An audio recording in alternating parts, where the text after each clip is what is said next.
Hi friend, यही video रे आज आम जानिबा आमिष केहू बारे खाइबा उचित। वीडियोटी भल लगे लाइक एंड सब्सक्राइब करेंगे। आमिष एभली एक जिनिस जहाँ आम पाटिर स्वाद पाई अन्य जने जीवन त्याग करे। बार विषय रे जानिबा यही 12 सप्ताह को मनुष्य तैयारी करिछि दिन गणना पाई।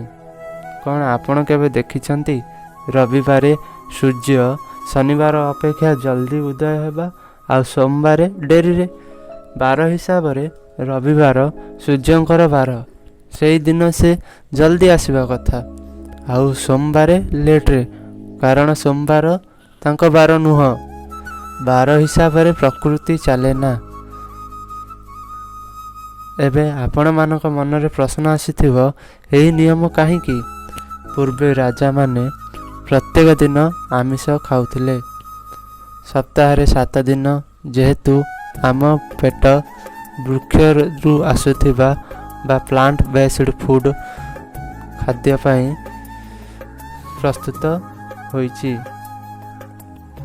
याकु ही से हजम करि पारियो, गछर आसुथिबा खाद्य को ही। किंतु मांस पाई नुह। तेणु मनुष्यर मंगल पाई मानसिक एवं शारीरिक सुस्थ रहिबा पाई किछि बुद्धिजीवी ज्ञानी मुनि माने एही नियम बाहर कले। एही बारे खांतुनी, सेही बारे खांतुनी। या द्वारा अत्यंत सप्ताह को 4 दिन तो जने शाकाहारी होई पारिबो, जहा द्वारा गत काली खाइथिबा आमिष हजम हेबारे एवं बाहर को निष्कासित हेबारे साहाय्य हेबा। वीडियोटी केमिति लागिला तले मतामत लिखंतु। धन्यवाद।